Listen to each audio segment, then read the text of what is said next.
Morning বন্ধুরা, তোমরা সবাই কেমন আছো? আশা করি সুস্থ আছো, ভালো আছো। আমি অতটা ভালো নাই, আমার পা মুখ চোখ সব ফুলে গেছে। জানি না কী হয়েছে, পেটটাও ফুটেছে, জানি না কী হয়েছে। যা হয়েছে হয়েছে, মনে রাখবোই না। কাজ করা দরকার, কাজ করি। চলো আজকে বিছানার চাদর পাল্টাতে হবে। আমার ছেলে কালকে ঘুমাতে পারেনি, কেন বলো তো? সেই আমার ছেলে একটু নোংরা নাই হতে হতে, কি 2-3 দিন নাই হতে হতে বিছানার চাদর পাল্টাতে হবে না, ও ঘুমোতে পারে না। ওই জন্য কালকে রাতে বলেছে, মাম্মি তুমি পাল্টিয়ে দেবে। আর বিছানার চাদর পাল্টানোর আগে আমি পাখাটা, দেখো কি নোংরা, পাখাটা পরিষ্কার করে নিই। কি বলো তো, এই দেখো পাখাটা খুব নোংরা হয়েছে। আমি যখনই বিছানা চাদর পাল্টাই তখন আমি পাখাটা পরিষ্কার করি। আর দেখো কালকে, দেখো এই দেখতে পাচ্ছ, কালকে আমি একটু লাইভ করেছিলাম শাড়ি পরে। কত 4-5টা ব্লাউজ, বেশি 5-7টা ব্লাউজ আমি খুলেছি আর পরেছি। আমার ব্লাউজ হবে না। 6 মাসে যে ব্লাউজটা আগে হতো, 6 মাস আগে, এই মাসে আমার হচ্ছে না। 6 মাস কি 2-3 মাস আগে যে ব্লাউজটা হতো, এখন মানে কি বলবো, ডবল লাগছে। এরকম মোটা হয়ে গেছে, ফুলে গেছে, জানি না কেন। দেখো শাড়ি টাড়ি সব তোমাদের দেখিয়ে দিচ্ছি। এই দেখো কালকে আমি এই শাড়িটা পরেছিলাম, গুছিয়ে ফেলে আগে আলমারিটা গুছিয়ে এটা গুছিয়ে নিই। আর এদিকে আমি আজকে বানাবো, কচুরমুখী বলে না, গাটি কচু বলে, কেউ কচুরমুখী বলে, এরকম ওই কচুটা আমি করব। কচুরমুখীটা রান্না করবো মাছ দিয়ে। মাছটাও আমি এই ফ্রিজের থেকে বের করে রেখে দিয়েছি। চলো আগে শাড়িটা ভাজ করে নি, তারপর। খুব গরম লাগছে গো, কি বলবো, প্রচণ্ড হারে গরম পড়েছে, আর সহ্য করতে পারছি না গো। চলো দেখতে থাকো। দেখো কালকে রাতে যে শাড়িগুলো পরেছিলাম লাইভ করার জন্য, সেই শাড়িগুলি এখন ভাঁজ করে নিচ্ছি। রাতে আর ভাঁজ করে অনেক রাত হয়ে গেছে, ইচ্ছাও করে না।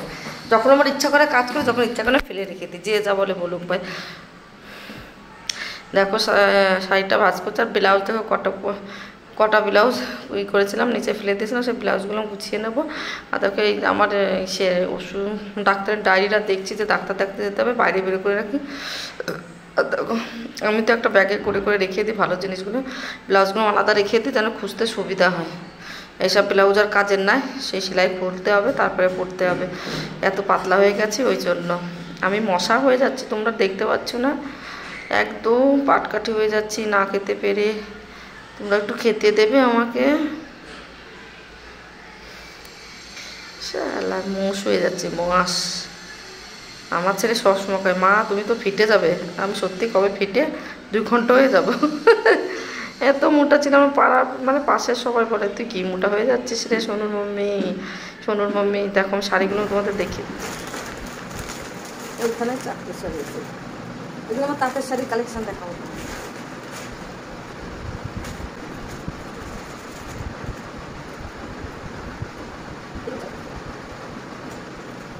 ওইখানেও আছে।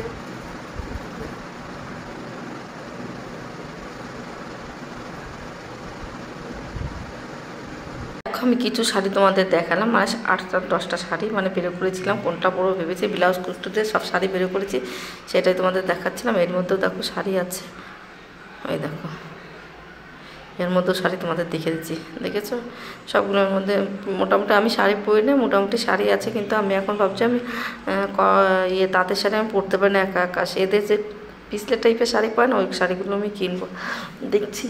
তোমার দাদা বলছে, কেন তুমি এখানে একা একা ব্লাউজ বানিয়ে নিও, আমার ম্যাশিং আছে তো, আমি পারি অল্প অল্প পুটো বানিয়ে চেষ্টা করে একা একাই বানিয়ে নেবো ব্লাউজটা। বেশি একটা ঢং করে ব্লাউজ বানাবো না, গ্লাস হাতা আর পিঠটা পুরো চওড়া করে বানিয়ে নেবো। দেখো গরম লাগছে, কাজ করতে করতে চুলটা ভাবছি উঁচু করে বেঁধে নিই, এত গরম পড়ছে না, গরমে ভালো লাগে না কাজ করতেও। পাংখাটা চালাতে পারছি না, ভিডিও করছিলাম বলে, তাও পাংখাতেও হচ্ছে না, এত গরম পড়ছে।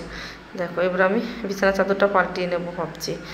বললাম না যে বিছানা চাদর পাল্টাবো, এই দেখো পাংখাটা পরিষ্কার করে বিছানা চাদরগুলো পাল্টিয়ে দেবো। রান্না করবো, কচুরমুখী সিদ্ধ হয়ে গেছে, আর এখন তারপর রান্না করবো। আর তোমার দাদাভাই এখন আর খাবে না দুপুরবেলা, আমিও খাবো না। 3টে রুটি খেয়েছি, পেটটা ভরারও চিপস খেয়েছি, ওই জন্য লেট করে রান্না করছেন। তোমার দাদাভাই এখন খাবে না, বিকালে খাবে, আমার ছেলে আসলে সবাই মিলে, ওই জন্য কাজটা করি না। পড়ে না যাই গো, পড়ে গেলে বাবার নাম ভুলে যাবে আমার।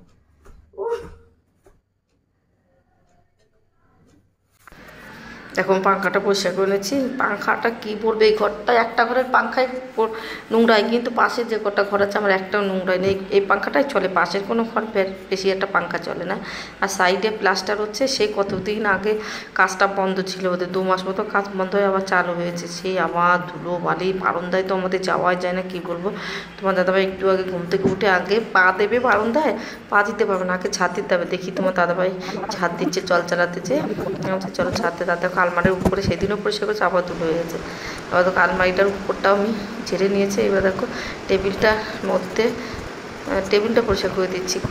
দেখো জলটা এত জল বসা পাচ্ছে, একটু জলও খেয়ে নিচ্ছি। সব কিছু যতই পরিষ্কার করো তাও নোংরা চুল দিয়ে একবার খিচুড়ি হয়ে যায়। আর ছেলে মানুষটা বলো গুছাতে লাগে, একটা জিনিস নিতে গেলে 4টে ফেলেতে চলে যায়, গুছিয়ে রাখে না কোনো সময়। আর আমি দেখো এটার মধ্যে এত পরিষ্কার করছে, এটার মধ্যে আমার ছেলের পেন ছিল, পেন কালি টালি দিয়ে কি করেছে তোমাদের দেখতে পারলে বুঝতে পারতে। এত কালিটা খারাপ পেন তার মধ্যে রেখে দিয়েছে না কি ভগবান জানে। দেখো পরিষ্কার কমপ্লিট হয়ে গেল, প্রায় দেখো গুছিয়ে নিয়েছি। এবার দেখো আমি চলে আসলাম বিছানার চাদরটা করতে উঠাবো বলে, তার আগে একটু জানলাটা মুছে নিলাম। দেখো জানলায় যা নোংরা, কি মুছো, ভালো একদিন মুছে নেবো। খাটটা দেখো, খাটটাও একটু মুছে নিচ্ছি। দেখো ধুলো তো হয় সব জায়গায়, প্রচণ্ড ধুলো হচ্ছে। ও দেখো বিছানা চাদরটা পাল্টিয়ে নিচ্ছি। এই বিছানা চাদরটা পাল্টাবো, আর একটা পাল্টাবো।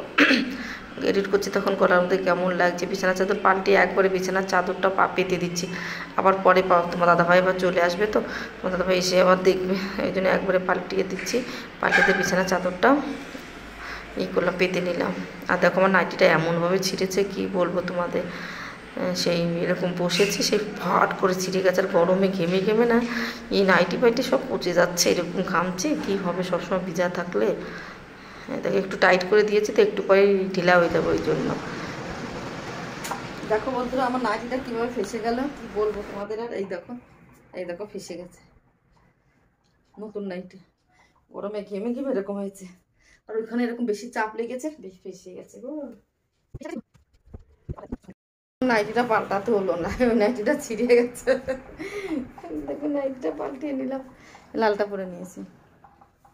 কালারটা কেমন হয়েছে তবু পরতে হবে গো, পরে পরে সব ছিঁড়ে ফেলতে হবে, অত বেশি ভালো তো পরার দরকার নেই। সবাই আমাকে বকে, তোর এত সুন্দর বাড়ি, এত সুন্দর সব, তুই কেন এরকম? তাই কি আমি কি সেই মানে জিন্স পরে থাকবো নাকি বাড়িতে? অত রিল্যাক্স আমার মধ্যে নাই গো। স্টাইল যে বসে দেবো, যে টাকার আমি দিন আদায় কাছে সেইটা সত্যি। দেখো আমি এবার বিছানা চাদরটা পাল্টিয়ে রেখে দিয়েছি। আমরা বালিশের কভারগুলো পাল্টাচ্ছি, দেখতে পাচ্ছি সুন্দর করে বালিশের কভারগুলো পাল্টে নিচ্ছে। আমার আর তোমার দাদাভাই এই বালিশের কভারটা আমার ছেলের হলো পাতলা বালিশে শোয়ে। আমার কাছে এখন এরকম নতুন বালিশ আছে, আমার ছেলে শোবে না, সেই 70 যুগের পাতলা বালিশ, সেটাই শোবে আমার ছেলে। কী করবো, যেটা শোবে সেটা ওর পাতলা বালিশে শুতেও ভালো লাগে, কিন্তু পাতলা বালিশে শোয়া খুবই ভালো, উপকার। ওই জন্য দেখো এবার চলে এসেছে, এই পাশে বিছানার চাদরটা পাল্টিয়ে নেবো।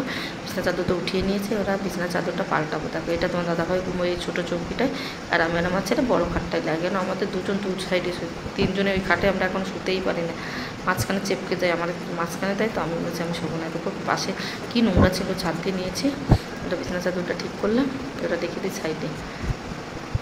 একটুখানি জায়গা আছে, এই জায়গার মধ্যে কি বসতে পারি না উঠতে পারি, ভীষণ কষ্ট হয়। দেখো ভেতরটা কী করে পরিষ্কার করবো, যেটুকু হাত দেয় সেইটুকুই ছাড়তে নেই। কিন্তু এই জায়গাটা যখন এই খাটটা ওই ঘরে নিয়ে চলে যাবো, তখন জায়গাটা ওই জন্য পরিষ্কার করতে সুবিধা হবে। এবারে দেখো বিছানার চাদরটার সঙ্গে সব বিছানার চাদর রেখে আসলে এই বড়ো খাটের নিচে টিচে, তারপরে চোকেসের নিচে, আলমারির নিচে সব পরিষ্কার করে নেবো সুন্দর করে। দেখো সব ওর ভেতরে ঢুকে যায়, তো হাত দিয়ে মানে নিচে করে ছাদ দিতে হয় সুন্দর করে। দেখো কত নোংরা, দেখে চটি তোমার দাদাভাই চটি রাখে, চটি ছাড়া এক পাও হাঁটে না, আশ্চর্য। দেখো কত নোংরা দেখেছো, ওই দেখো 1 2 জায়গা আমিও চটি পড়েছি আজকে। চটি পরলে আমার পা যায় না, তোমার দাদা বলে সবসময় ঘরে চটি পরবে, আমাদের এই চটিগুলো থাকে না এক্সট্রা। দেখো ওরা চলে আসলাম ফ্রিজটা পরিষ্কার করতে। ফ্রিজটা কেমন আছে দেখতে পাচ্ছ, প্রতিদিন একটু করে পরিষ্কার করে নিলে না অত নোংরা হয় না, একবারে সাফ পরিষ্কার করতে অসুবিধা না। আমি সবগুলো না মাঝে মধ্যে কী করি বলতো, পুরো সব কিছু খুলে ধুয়ে নিই। আজকে আর করবো না, টাইম পেলে আবার করে নেবো। ওরকম গরম করছে তো আর কাজ করতে ইচ্ছা করছে না, বলছি একটু গরম কমুক তারপরে সব নিয়ে বসে করে দেবো সুন্দর করে। এমনি একটু ঝাড়টা দিয়ে মানে ঝাড় বলছি না, পরিষ্কার করে রাতে খাবারটা ছিল ওইটাও রেখে দিলাম। তারপর সব জায়গা পরিষ্কার করে নিচ্ছি। ওই জন্য আমার পরিষ্কারটা নোংরা হয় না, গন্ধ হয় না। দেখো উপরটা ভালো করে মুছে না, ওই হাতের এইটা না আমি কিনেছি কত টাকা দিয়ে না, এটাতে পরিষ্কার করলো। ওটা দেখো ফ্রিজটা পরিষ্কার কমপ্লিট হয়ে গেছে। এবার আমি ঝাড়টা দিয়ে দিচ্ছি, দেখতে পাচ্ছ। দেখো বিছানার চাদরটা ছিল ওটা রেখে আসলাম, আর এটা পোছা লাগালে তো এটাও নিয়ে চলে এসেছিলাম। দেখো আমি চলে আসলাম, কাঠি কচুটা সিদ্ধ করতে দিয়েছিলাম ওই ঘরটা পরিষ্কার করতে। কাঠি কচুটা সিদ্ধ হয়ে সিটিটাও খুলে গেছে। এবার আমি ভালো করে ছাড়িয়ে নিই। কে কে কাঠি কচু খেতে ভালোবাসে সবাই কমেন্ট করে। তোমার দাদা হয়তো খুবই পছন্দ করে, আমার ছেলেও পছন্দ করে, আমারটা পেটটা ভারী হয়। কার কার পেট ভারী হয় জানেন? ইলিশ মাছ দিয়ে কাঠি কচু তো তোমাদের সবাই খুবই পছন্দ করে। আর আমি আজকে কাতলা মাছ দিয়ে রান্না করবো। আমি যে এক একটা কাজ করছি আর ঘরটা গুছিয়ে নিচ্ছি, একটা কাজ করছি আর ঘরটা গুছিয়ে নিচ্ছি। কী করবো বলো, এরকমই কাজ করি। লেটে যদি ঘুম থেকে উঠে আমি এরকমভাবে কাজ করে সংসারের কাজটা সুন্দরভাবে পরিপাটি করে নিই। তোমরা দেখো লেটে ঘুম থেকে উঠলেই যে কাজ হবে না এটা না, তাল মতো করতে গেলে সব কাজ কমপ্লিট হয়ে যাবে। তাকে এবার চলে আসলাম রান্নার তালে। আমার কড়াইটা পুরো গরম হয়ে গেছে, তেলটা দিয়ে দিলাম। আমি একটু বেশি করে তাতিয়ে দিয়েছি, কেন বলতো মাছগুলো ভালো না ওই জন্য। দেখো মাছটা দিয়ে দিয়েছি, কড়াইটা থেকে চোখে এরকম তাপ দিতে গেছে, নাই তো ধরে যাবে ওই জন্য। দেখো মাছটা ভাজতে ভাজতে এখানটা একটু পরিষ্কার মনে হচ্ছে, ধুলো ধুলো লাগছে। ধুলো তো সবসময় থাকে। দেখো এই রান্না করতে করতে কিন্তু আমি এই কাজগুলো করে নিচ্ছি। আবার এইখানটা র্যাকটাও পরিষ্কার থাকে, এই সাইডটা পরিষ্কার করে দিচ্ছি। সব কিছু বাইরে না রেখে র্যাকটা করে রেখে দিচ্ছি। ওরা মাছটা তো উল্টিয়ে দিচ্ছি, এক সাইডটা হয়ে গেছে, এক সাইডে উল্টিয়ে দিয়ে মাছটা হয়ে গেছে কমপ্লিট। আর একবার দিয়ে দিচ্ছি মাছটা, মাছ ভাজছি আর এক একটা করে কাজ করছি। দেখো আমি চলে এসেছি এইবার মাছটা দিয়ে কিন্তু চলে এসছে এই ঠাকুর করে এখানে যত জামা প্যান্ট রাখি সব জামা প্যান্ট উল্টো পাল্টা যতই ভাঁজ করে রাখি একটা উল্টো পাল্টা হয়ে গেছে। ভাবছি আমার জামা প্যান্ট আমার কাছে এক সাইডে রাখি, আমার ছেলেটা আলাদা, মানে তোদের নিতে সুবিধা হবে। এটা একটা টানলে 10টা নিচেই ফেলে দেয়, কিন্তু সেইটা গুছায় না, ওই জন্যই এলোমেলো হয়ে যায়। তো দাদা ভাইকে বলছে ছোট্টো একটা আলমারি টাইপের কিনবো, ওইগুলো রেখে দেবো, তাহলে বাইরে থাকো। তাহলে ভিডিওটা যদি তোমাদের ভালো লেগে লাগে তাহলে লাইক শেয়ার কমেন্ট সাবস্ক্রাইব করো। বাই বাই, টাটা, সুস্থ থেকো।